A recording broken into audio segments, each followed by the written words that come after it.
Hello everybody, Om Sairam. According to yesterday's information, I am set to bring about the special person I told you about yesterday.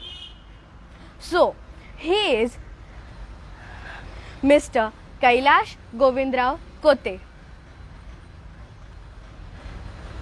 Namaste. How shall I tell about him? He is Shirdi's first publicly elected president, ex-trustee of Sri Sai Baba Samsthan Shirdi, president of Sri Sai Siddhi Charitable Trust, and do you know 1,800 plus girls had their marriage ceremony just in 1 rupees because of him. There is a very long list of his awards, but I have shortlisted them. The Prime of India, the Bhaskar Bhushan from the Ministry of Goa, Star Icon from the Ministry of Maharashtra, Savitribai Phule Sangharsh Award from Satara, and do you know, in 2018 his name was written in Guinness Book of World Record because he had done many marriage ceremonies of girls just in 1 rupees. He has also got Samaj Bhushan Award from Bede and so many other awards. And do you know the mystery of him? He adopted a child from village, well educated him, and now he is working in ISRO, means Indian Space Research Center in Trivendrapuram. तो चलिए आज हमारे Sunday talks शुरू करते हैं इनके साथ. तो दादाजी, आपका पहला प्रश्न ये है कि परिवार ही हमारी शक्ति होती है, वैसे ही आपकी शक्ति आपके परिवार है. तो आज भी आप इतना बड़ा परिवार संभालते हैं, ये कैसे? आज ये बाबा के पुण्य नगरी में हमारी लाडली यशस्वी, इसने हमारा इंटरव्यू लिया, इसके वजह से हम उनका स्वागत करते हैं. पहले जो आपने क्वेश्चन किया, वो क्वेश्चन के बारे में हम अभी बोल सकते हैं. हमारा जो परिवार है, एक तो बाबा की नगरी है. बाबा का नगरी में सबका मालिक एक, सर्वधर्म समभाव का संदेश हमेशा देते हुए बाबा ने चमत्कार किया है. तो हम ये मानते हैं कि पूरा परिवार अपना है. जैसे मेरा घर का परिवार है, मेरी वाइफ है और 2 बच्चे हैं.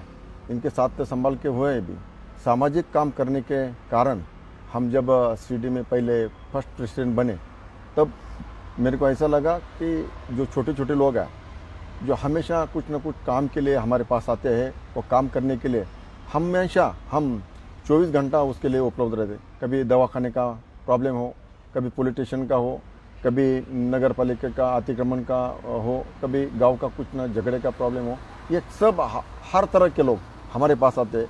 हम ऐसे समझते हैं कि बाबा ने ये सेवा करने का मौका हमें दिया, इसलिए हम ये परिवार को अपना संभाल के काम करते हैं.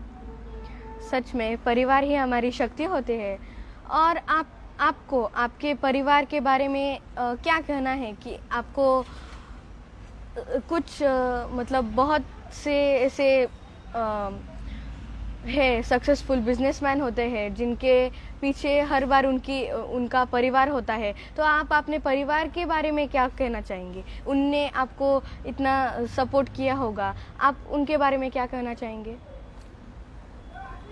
ये तो ऐसा है, जब आदमी पैदा होता है, उसका माँ बाप उसका एक गॉड रहता है. माँ बाप की तो दुआ रहती है. उसके बाद में जब हम शादी करते हैं, शादी के बाद में जब वाइफ आती है घर पे, वो भी हमारे एक सपोर्टर रहते हैं. जब हम अच्छा काम करना है, उसके सपोर्ट करना है, इसके लिए हमारी वाइफ भी उसमें एक भागधारक रहता है. वो भी हमारे सपोर्ट करती है. सबसे पहले तो मैं ये बताऊंगा कि जब हम पैदा होने से होते हैं, तब माँ बाप का जो आशीर्वाद लेते हैं, माँ बाप ने जो अच्छा संस्कार करते हैं, उसके संस्कार के हिसाब से हम चलते हैं. जो हमारे दादाजी है, माँ थी, बाप थे, भाई है, बहनों है, ये पूरा जो हमारा परिवार है, उसके परिवार में भी एक अच्छा संस्कार हुआ है. जैसे साईं बाबा का हम मानते हैं, वैसे एक बाजू में जनार्दन स्वामी का एक मंदिर है, उनको हम मानते हैं.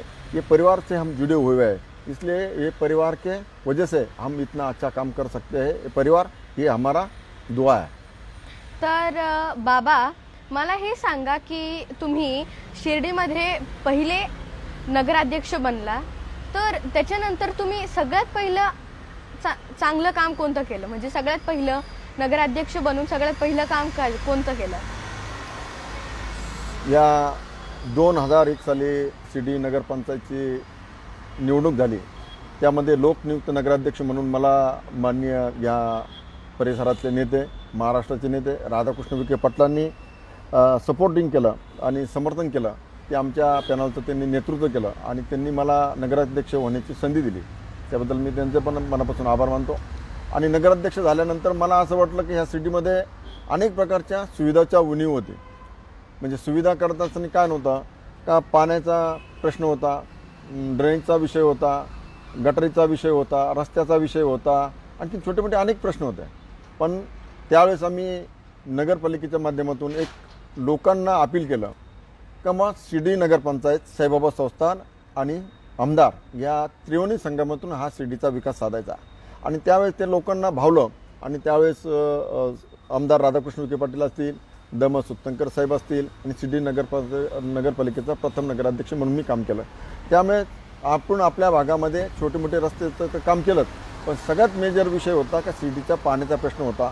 त्यासाठी राधाकृष्ण विखे पाटील असतील, दम सुत्तंकर साहेब असतील, यांचं फार मोठं योगदान त्या काळामध्ये झालं। स्वर्गीय बाळासाहेब विखे पाटलांचं सुद्धा योगदान त्यामध्ये महत्त्वाचं आहे। आणि त्यावेळेस आपण सगळ्यात महत्त्वाची योजना शिर्डी पाणी पुरवठ्याची योजना सुरू केली।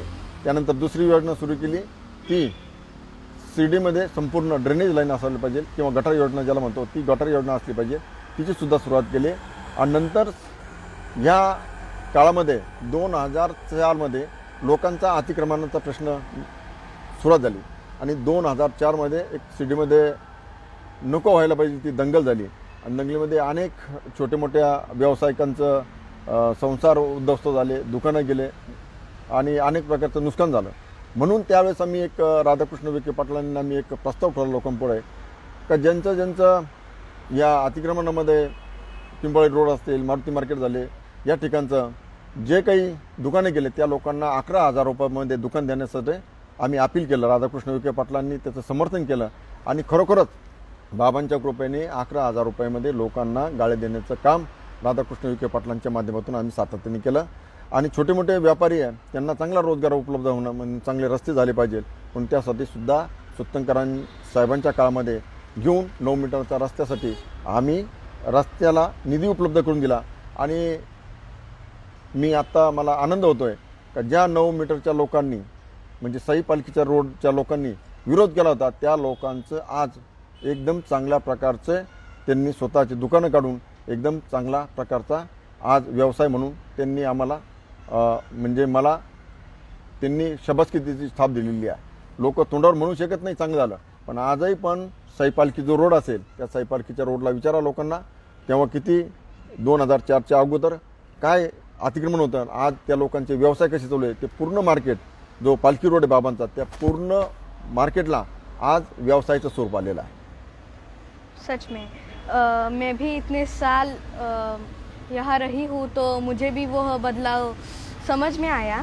तो अगला क्वेश्चन आपका ये था कि अभी शिरडी साई बाबा संस्थान ने पारंपरिक भारतीय वेशभूषा के माध्यम पर एक सूचना दी थी हमें, और वो ऐसी थी कि कोई भी हो, लड़की हो या लड़का हो, उन दोनों ने पारंपरिक वेशभूषा मतलब अच्छे कपड़े पहनकर मंदिर में आना चाहिए। तो कुछ लोग ऐसे थे जिन्होंने इसको अच्छा प्रतिसाद दिया और कुछ लोग ऐसे भी थे जिन्होंने नहीं दिया। तो आपने उसी काल में एक बयान दिया था दादाजी कि दोनों पक्ष के जो लोग हैं वो दोनों स्टंटबाजी कर रहे हैं। तो आपको ऐसा क्यों लगा कि वो दोनों पक्ष के लोग स्टंटबाजी कर रहे हैं? देखो यशस्वी, ऐसा है, बाबा का मंदिर है सर्वधर्म समभाव का प्रतीक है। जहाँ देश के पंतप्रधान आए, अभी एक बीच में कार्यक्रम हुआ था जब शताब्दी के बारे में, उसने भी कहा कि बाबा का सर्वधर्म समभाव का हम पालन करते हैं। तो बाबा का ठिकाना ऐसा है कि यहाँ सब जाति धर्म के लोग, पंथ के लोग आते हैं वेशभूषा ये कॉमन है, मेरे हिसाब से ये तो कॉमन है। लेकिन ये जो पहले भी जयवंतराव ससाने के कार्यकाल में, जब जयवंतराव ससाने अध्यक्ष थे, उस टाइम भी ये सब्जेक्ट आया था। उस टाइम भी बहुत लोगों ने ऐसा किया, लेकिन जयवंतराव ससाने ने भी स्वर्गीय जयवंतराव ससाने ने कहा था कि भाई बाबा ये सर्वधर्म समभाव का ठिकान है, यहाँ सब हर जात का, हर धर्म का, हर पंथ का लोग आते हुए यहाँ भी ऐसा बंधन करना ठीक नहीं रहेगा, उचित नहीं रहेगा।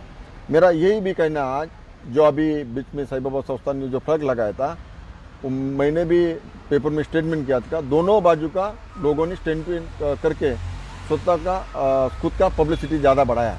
मेरे हिसाब से वैसा कुछ नहीं है, यहाँ मंदिर में आने दो। ऐसा कुछ लोग हैं क्या जो मंदिर में आने टाइम उनको भी भावना रहती है, उनके में मन में बाबा का श्रद्धा रहता है। वो ऐसे तो कुछ नहीं रहते हैं कि जहाँ कोई ऐसा बिना कपड़े इधर आते हैं, ऐसा तो कोई सिटी में हुआ नहीं आज तक। लेकिन जो करना है वो संस्थान ने ठीक नहीं किया। संस्थान ने ये सब्जेक्ट निकाल के फिर दोबारा स्टेटमेंट बाजी करने का, और दूसरे किसी ने वो बॉम्बे में कोई बैठे हुए, पुणे में कोई बैठे हुए, उसने स्टंटबाजी किया है। मेरे को लगता है ये स्टंटबाजी का करने का कारण की वजह से सीडी बदनाम हुआ है। अभी अगले फ्यूचर में साईं बाबा संस्थान में ये फलक के बारे में, ड्रेस के बारे में कुछ करना नहीं चाहिए। अभी भी जो महाराष्ट्र के बहुत लोग हैं उसके ऊपर जो ड्रेस के कोड के बारे में नापसंदी व्यक्त की है, मैं भी नापसंदी व्यक्त करता हूँ। पर दादाजी, ये एक मंदिर है जिधर हम प्रार्थना करते हैं, और ऐसा तो नहीं है कि कौन से मतलब हिंदू धर्म में अगर हम मस्जिद में गए या फिर एक चर्च में गए तो उधर भी लोग अच्छे अच्छे कपड़े पहनते हैं। पर कुछ लोग ऐसे होते हैं हमारे साईं बाबा के मंदिर में, जो उन्हें वो सोचता नहीं कि हम जा रहे हैं मंदिर में और क्या हम पहन रहे हैं। क्योंकि अगर हम छोटे कपड़े पहने या फिर शॉर्ट्स पहने, ये टूरिज़्म प्लेस पे ठीक है, पर मंदिर में जाने के लिए ये जो ड्रेस कोड है, ये जो हमने वेशभूषा पहननी चाहिए, वो तो ठीक है ना। फिर आपको क्यों लगा कि मतलब आप क्यों बोले कि मुझे भी मतलब आपको क्यों अच्छा नहीं लगा कि संस्था ने ये जो बोर्ड लगाया ड्रेस कोड का? मेरे को क्या लगता है यशस्वी, इसमें क्या हुआ है, जब अपन गोवा गए, गोवा में गए, जब वहाँ पर्यटन स्थल है जहाँ देश विदेश के लोग आते हैं, वहाँ शॉर्ट कम पहनते।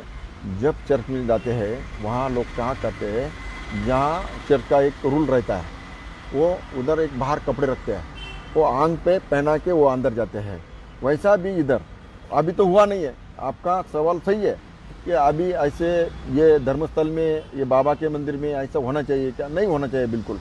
लेकिन शॉर्ट कप जब पहन के आता है ना, उसको क्या करना चाहिए संस्थान ने कि उसको ऐसा दूसरा कलर, कौन सा भी कलर का कपड़ा होना चाहिए, उसके आंग पे डाल देना चाहिए और मंदिर में जाके बाहर निकल के उसको फिर वो कपड़ा लेना चाहिए। ऐसा मेरा सजेशन है। ओके, तो आपका अगला प्रश्न ये था कि आजकल शिरडी में ये एक लूट मार हो रही है, जैसे होटल पार्किंग, मतलब होटल बुकिंग और कार पार्किंग, प्रसाद, फूल, हार, ये सब मतलब वो बोलते हैं कि ये लो और इधर उधर अर्पित करो या फिर आपको जाने नहीं देंगे। हमारे साईं बाबा के मंदिर में भी बहुत से उनका भी मंदिर है छोटे छोटे, जैसे कि गणेश जी।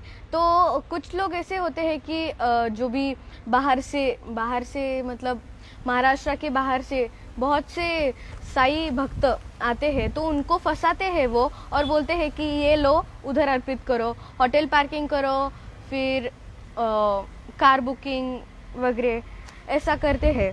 तो आपको क्या लगता है, मतलब आपकी इस पर क्या सोच है? हमारी सोच ये है कि जब जहाँ मंदिर होते हैं, जहाँ सब व्यवसाय रहता है, व्यवसाय बोले तो होटल रहता है, रेस्टोरेंट रहता है, फुल मार्केट रहता है और छोटे मोटे व्यवसाय रहता है। यहाँ पे हम शिरडी में जब जितने पॉलिटिक्स के लोग हैं, कौन से भी पक्ष को, या शिवसेना के हो, बीजेपी के हो, आरपीआई के हो, मनसे के हो, कौन सा भी, कांग्रेस के हो, राष्ट्रवादी के हो, हमारा एक ही सुझाव है शिरडी में कि भाई गुनहगारी कम होना चाहिए, गुनहगारी बिल्कुल नहीं होना चाहिए। यहाँ पे जो सही भक्त आता है उसकी लूटमार न होना चाहिए। सही भक्तों को ऐसा लगना चाहिए कि हम मंदिर में जाके बाबा का दर्शन लेके बहुत शांति से दर्शन करके बाहर निकल गए। लेकिन यहाँ शिरडी में अभी क्या हुआ है कि जो पुलिस स्टेशन का थोड़ा वहाँ पे दुर्लक्षित किया है। जो पुलिस स्टेशन में हमने मोर्चा भी लगाया है, साईं बाबा संस्थान के ऊपर भी मोर्चा लगाया है, नगर पंचायत के ऊपर भी हमने बहुत निवेदन दिया है। लेकिन हमको ऐसा लगता है कि जो शिरडी वाले हैं, जो प्रॉपर जो बिजनेस करते हैं, वो लोगों ने एक संभाल लेना चाहिए कि अपना पैसा होना है, लेकिन दूसरे को जो दुकान देते भाड़े पे, किराए पे कितना भाड़ा लेना चाहिए, कौन से भाड़े, कैसा भाड़ा लेना चाहिए, और उसको रेट पे एक फलक देना चाहिए। वो फिक्स रेट बोलते हैं उसको, वो फिक्स रेट करके देना चाहिए। फिर भी लूटमार कम होगा। जो गुनहगारी में यहाँ नासिक के, मालेगांव, बॉम्बे, नासिक, पुणे, यहाँ से जो मोस्ट वांटेड लोग हैं यहाँ पे शिरडी पे आते हैं। यहाँ शिरडी में एक कारण है को बाबा का प्रसादालय फ्री है, हॉस्पिटल फ्री है, रहने को जगह सस्ता है, जिसकी वजह से ये लोग इधर आ रहे हैं। लेकिन आप जो क्वेश्चन किया है उसके बारे में तो हम आगे भी सब जो शिरडी में जितने पॉलिटिक्स लोग हैं वो साथ में आके वो गुनहगारी को नष्ट करने के लिए, ख़त्म करने के लिए हमारा एक प्रयास चल रहा है। लेकिन फ्यूचर में ऐसा भी होगा कि यहाँ जो छोटे मोटे लोग जो गुनहगारी में करते हैं उसका तो बहुत बंदोबस्त किया हम शिरडी वाले ने। अभी भी जो चल रही है थोड़ी गुनहगारी, उसको ख़त्म करने का प्रयास हम जरूर करेंगे, बिल्कुल करेंगे। जो सही भक्त यहाँ आने वाला है उसको आनंद और शांति से दर्शन होना चाहिए, उसका लूटमार नहीं होना चाहिए, ये हमारा प्रयास रहेगा। तो शिरडी साईं बाबा संस्थान या फिर नगर पंचायत और शिरडी पुलिस प्रशासन, इनको आप क्या सुझाव देना चाहेंगे? इस मतलब जो लूटमार हो रही है इस पर आप उन सबको क्या एडवाइस देना चाहेंगे? यहाँ तो ऐसा है, गुनहगारी के लिए नगर पंचायत का काम थोड़ा कम है। नगर पालिका का काम क्या है? अतिक्रमण करना, वो तो बाजू में रखेंगे थोड़ा।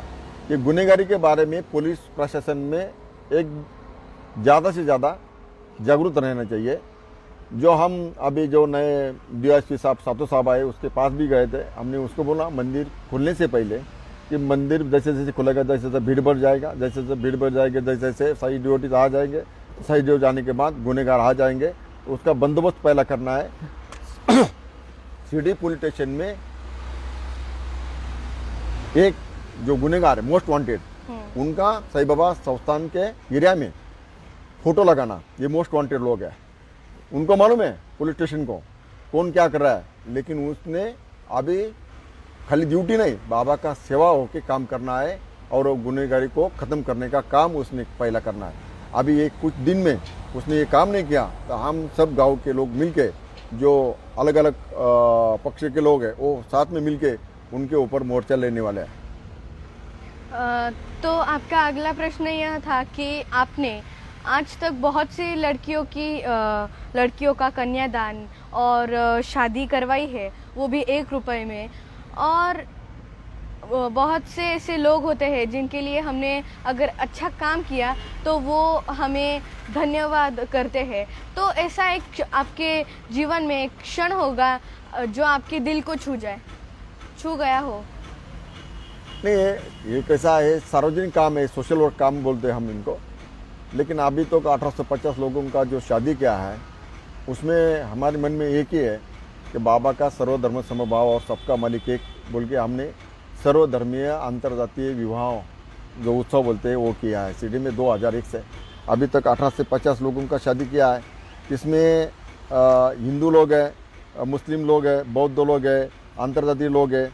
ये जो काम किया है, मेरे को लगता है कि बाबा ने मेरे को ये शक्ति दिया है, बाबा ने मेरे को ये आशीर्वाद दिया है। अभी तक जितने लोगों का हमने शादी किया है एक भी प्रॉब्लम हुआ नहीं है, एक भी ऐसा किसी का एलिगेशन मेरे ऊपर हुआ नहीं है। इतना हमने शादी किया, 200 तक शादी किया है, 100 तक शादी किया है, 151 तक शादी किया है, 70 शादी किया है, 50 शादी किया है। ये पूरा 17-18 साल में ये काम करने के लिए बाबा ने हमें और मेरे माँ बाप ने ये सब मेरे को शक्ति दिया है। ये काम समाज के लिए ये अच्छा है। मैं तो यही बोलूँगा सबको, वो जो गरीब लोग हैं वो आज शादी करने के लिए बैंक से हो, साहूकार से वो पैसे लेते हैं और एक लड़की को शादी करने के कम से कम 50,000 रुपये खर्चा लगता है। मेरे को लगता है ऐसा कि वो उसका बच जाए और वो मेरे को दुआ मिले, इसलिए मैं काम करता हूँ। पर ऐसा एक क्षण होगा जब कोई आपके पास आया होगा और अपने खुशी के आंसू बहाए होंगे, ऐसा एक क्षण? ऐसे क्षण में तो कुछ न कुछ होता है, लेकिन जब देखो मैं जब 1998 में साईं बाबा संस्थान का ट्रस्टी बन गया था, तब मेरे आंखों आंसू में आंसू आया था। मेरी माँ तब तक मेरे को साथ में थी। मेरे पिताजी तो 1994 में गुजर गए थे, लेकिन मेरा जो आनंद का क्षण है 1998 में मैं ट्रस्टी बन गया था। तो और उसके बाद में 2001 में मैं सीडी नगर पंचायत का प्रेसिडेंट बना था। तब मेरे वो जूना नगर पंचायत का कार्यालय था, उधर मेरी माँ भी आए थे। उसने उसके आंखों में देख के मेरे को आंसू आ गया का, वो मेरा आनंद का क्षण है। सच में। तो आज मुझे आपसे संडे टॉक्स में बातें कर कर बहुत अच्छा लगा दादाजी। इससे मुझे बहुत कुछ सीखने को भी मिला। पर मुझे ऐसा लगता है कि आपने आज तक इतने शादी किया है, करवाए हैं 1 रुपए में बहुत सी लड़कियों का, पर ये एक समाज कार्य है। तो हमारी जो यूथ है, मतलब मेरी एज के जो लड़कियां होते हैं, तो आप उन्हें क्या सुझाव देना चाहते हैं कि मतलब सार्वजनिक काम कीजिए ऐसा? नहीं, मैं जो अभी यंग स्टार है, जैसे अभी उनको कुछ ना कुछ करना है, मैं तो उनको पहला ये कहना चाहूँगा कि उसने पहले एजुकेशन करना चाहिए। उसके बाद में जो हमारे घर के माँ बाप है, उनका आशीर्वाद लेके उनको संभालने का प्रयास करना चाहिए। उसके बाद में एजुकेशन करने के बाद कुछ ना कुछ बिजनेस, कुछ ना कुछ नौकरी, कुछ ना कुछ करने के बाद वो समाज काम भी करना है।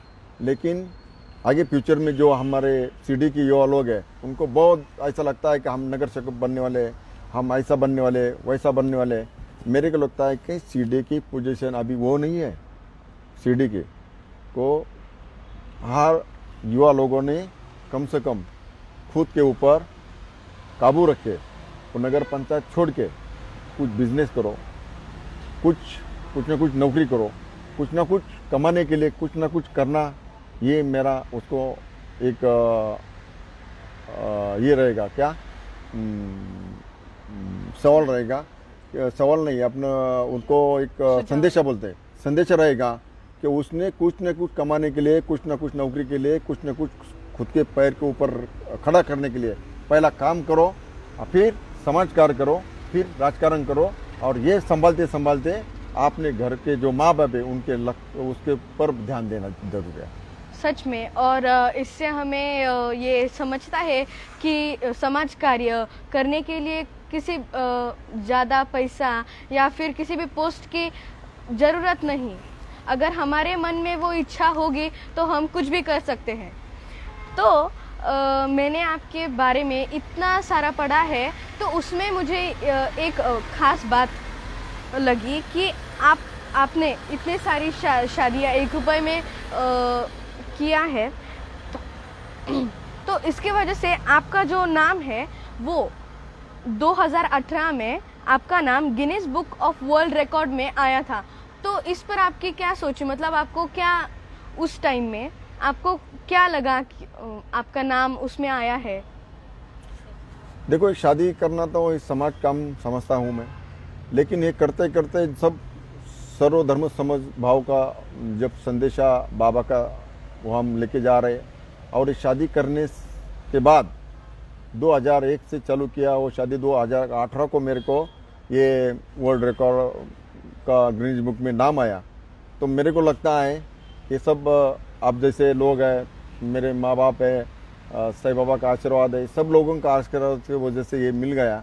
क्योंकि वर्ल्ड रिकॉर्ड में नाम आना ये कई ऐसी सादी बात नहीं है, लेकिन जो हमने ये शादी किया वो काम देख के ये वर्ल्ड रिकॉर्ड में गिनीज बुक में नाम आया।